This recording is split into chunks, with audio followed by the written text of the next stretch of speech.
Salam sehat. Apa sebenarnya gangguan saraf otonom? Mengapa itu terjadi? Apakah Anda pernah atau sedang mengalami sakit lambung? Cari dokter lambung. Sakit bahu sendi? Ke akupuntur. Susah tidur? Minum obat tidur. Kesemutan jari? Ke dokter saraf. Mood hati tidak enak? Berobat ke dokter saraf dan minum obat penenang. Sakit kepala, pusing, kelelahan, insomnia, sembelit, sesak dada, sensasi benda asing di tenggorokan.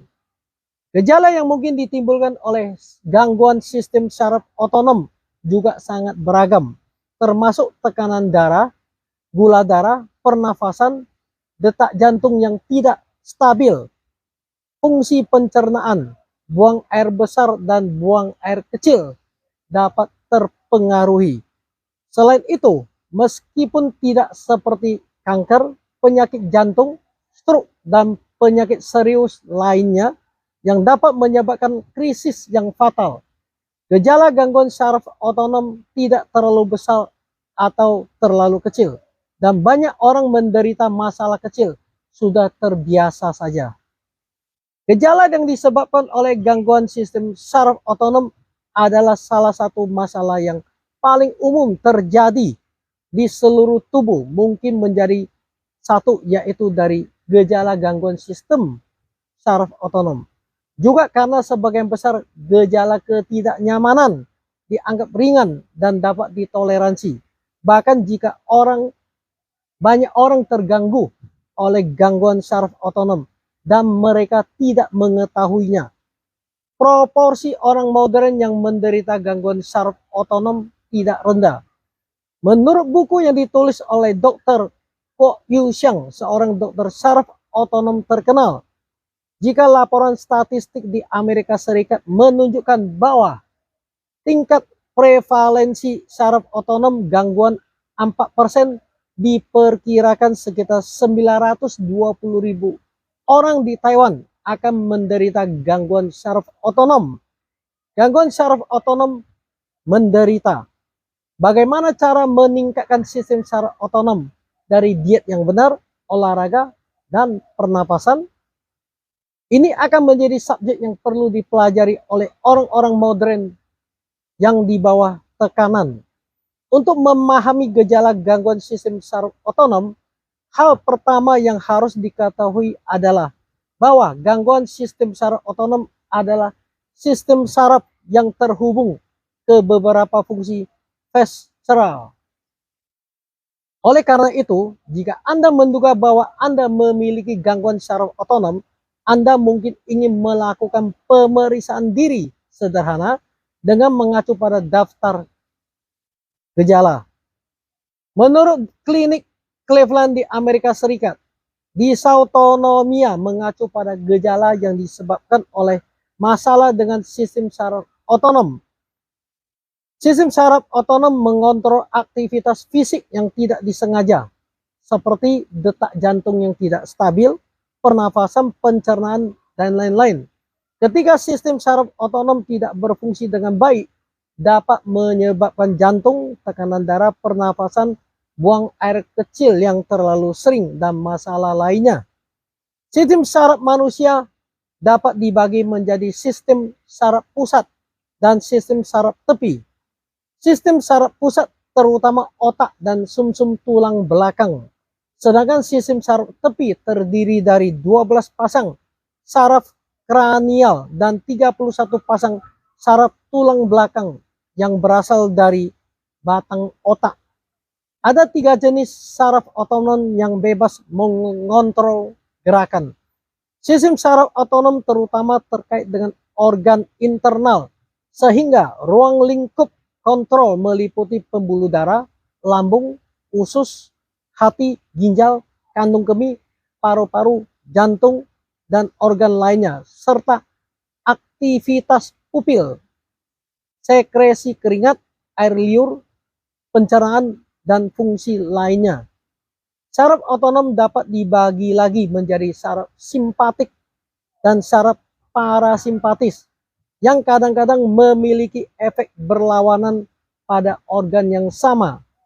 Oleh karena itu, kedua kelompok sistem saraf memiliki hubungan keseimbangan dan konfrontasi yang saling menguntungkan. Ketika saraf simpatis aktif, akan menghasilkan reaksi seperti meningkatkan detak jantung dan tekanan darah, dan meningkatkan gula darah yang membantu menghadapi situasi kritis atau stres. Dan ketika saraf parasimpatis aktif, itu akan mengurangi detak jantung dan tekanan darah dan memasuki keadaan istirahat, rileks ya. Ketika sistem saraf otonom menerima informasi dari bagian tubuh atau dunia luar, maka akan merangsang tubuh untuk menghasilkan respon melalui saraf simpatik atau menghambat respon tubuh melalui saraf parasimpatis.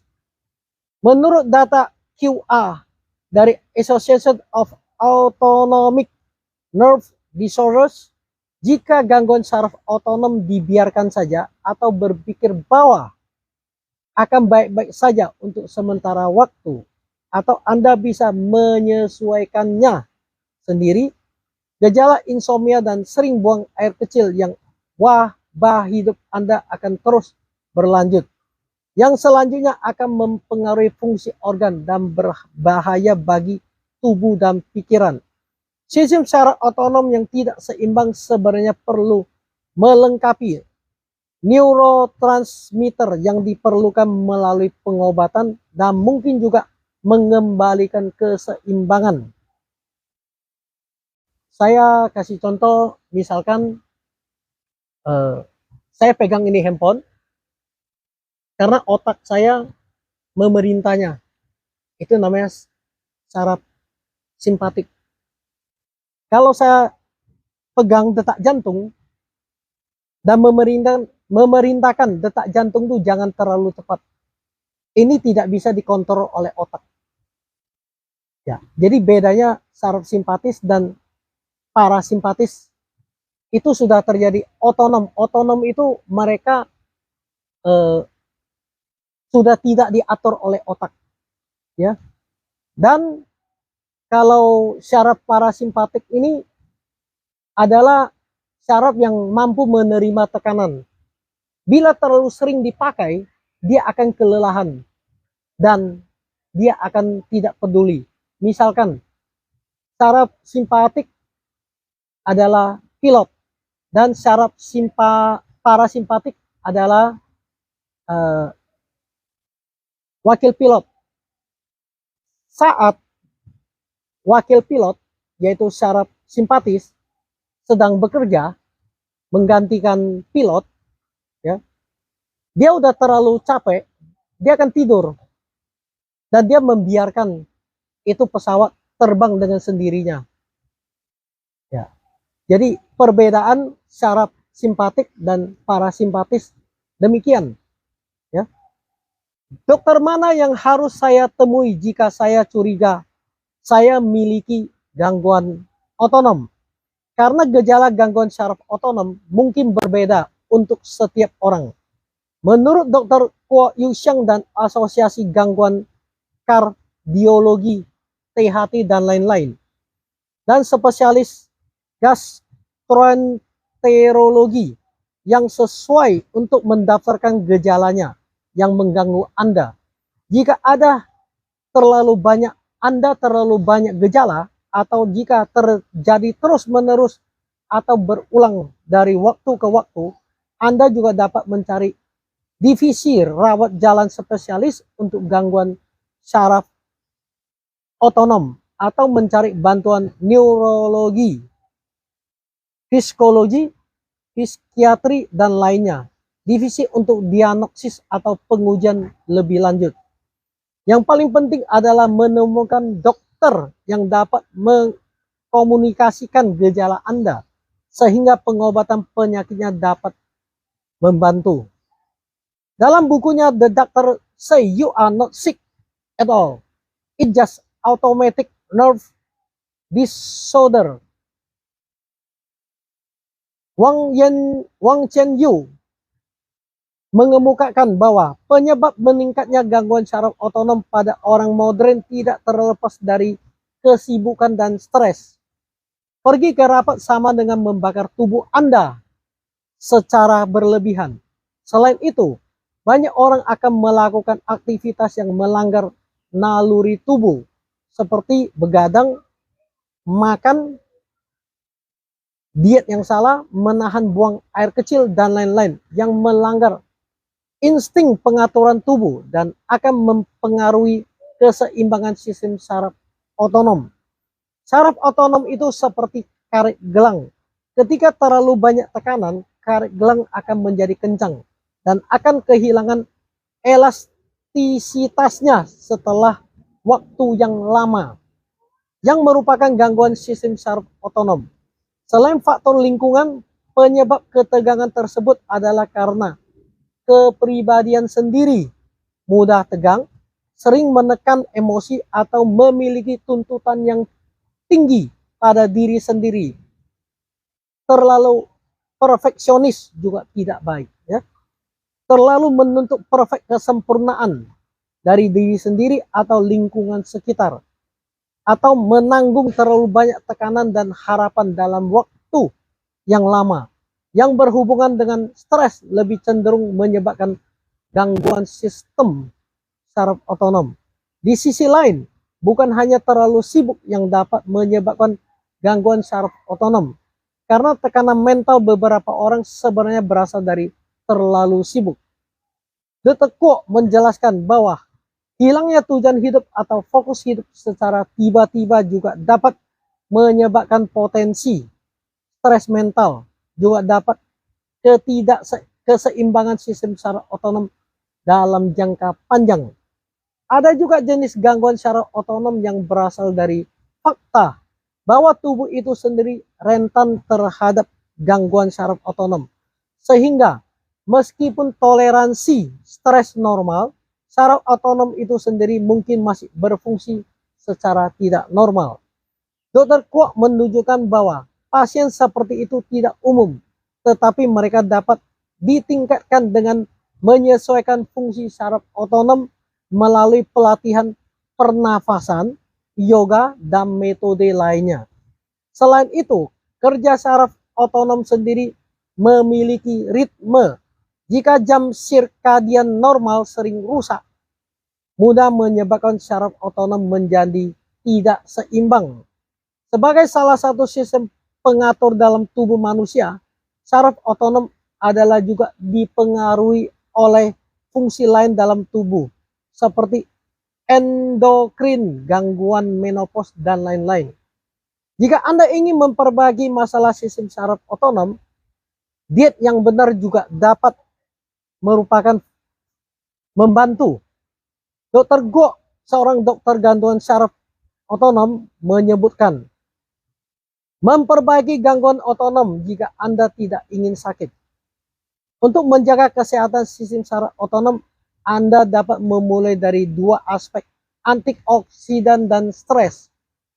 Oleh karena itu, untuk menghindari kondisi sistem saraf otonom, sangat penting untuk mengurangi dan menghilangkan radikal bebas dari kehidupan.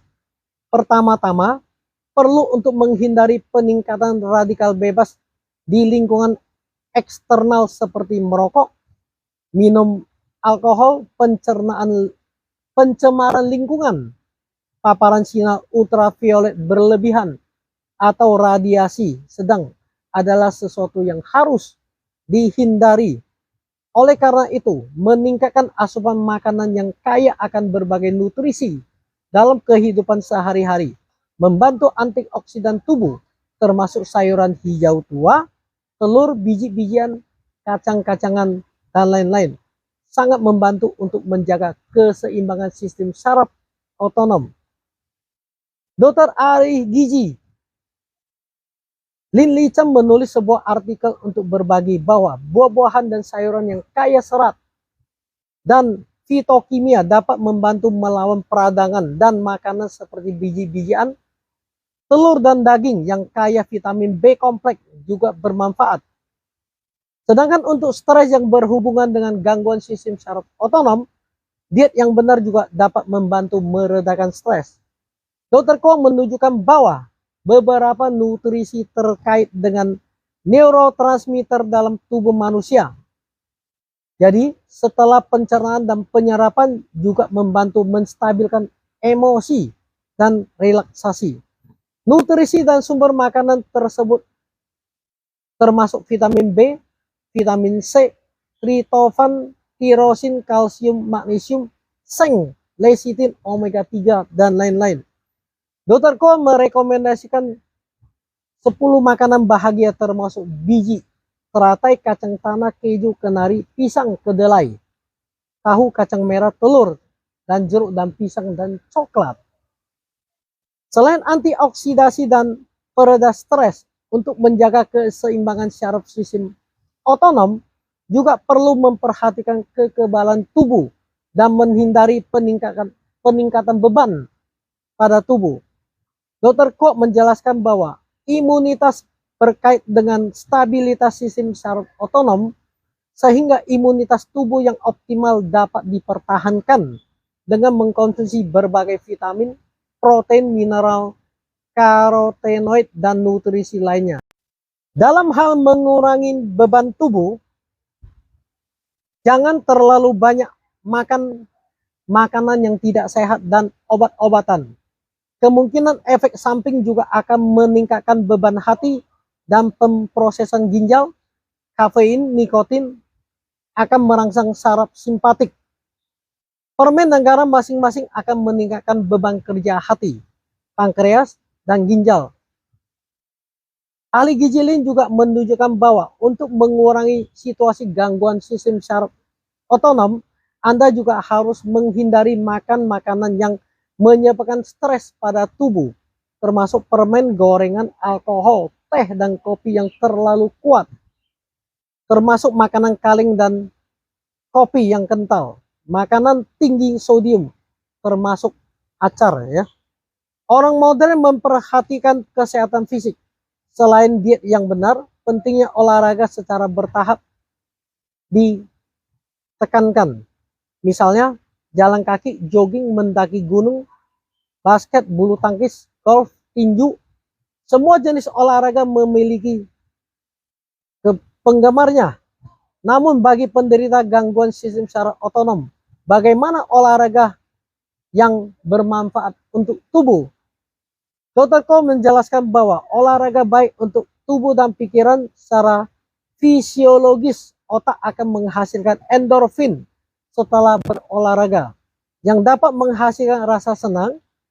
Secara psikologis, dapat mengalihkan perhatian dan mengalihkan perhatian, mengesampingkan sementara hal-hal yang menyusahkan, yang dapat membawa efek bantuan. Untuk mencapai manfaat tersebut dan menghindari peningkatan tekanan, dapat menyamakan gangguan sistem saraf otonom. Olahraga yang dapat merilekskan tubuh cocok untuk pasien seperti berenang, tai chi, qigong, yoga. Ya, duduk diam adalah pilihan yang bisa dipertimbangkan, yaitu seperti bersemedi. Jika Anda benar-benar tidak bisa meluangkan waktu untuk berolahraga, kemudian mulailah dengan rutinitas harian Anda melatih pernafasan. Bahwa pernafasan tepat dapat membantu meningkatkan oksigen darah, menyesuaikan tekanan darah, meningkatkan metabolisme. Ini juga merupakan resep gratis tetapi benar-benar efektif untuk memperkuat saraf otonom. Orang dengan gangguan sistem saraf otonom sebagian besar berada dalam keadaan saraf simpatik terlalu aktif dan pernapasannya sering cepat dan dangkal. Dengan belajar bernapas perlahan dan memperpanjang waktu pernafasan, membantu tubuh rileks dan menenangkan saraf simpatik yang terlalu aktif. Secara bertahap pulihkan keseimbangan. Jadi tarik nafas dalam-dalam melalui hidung.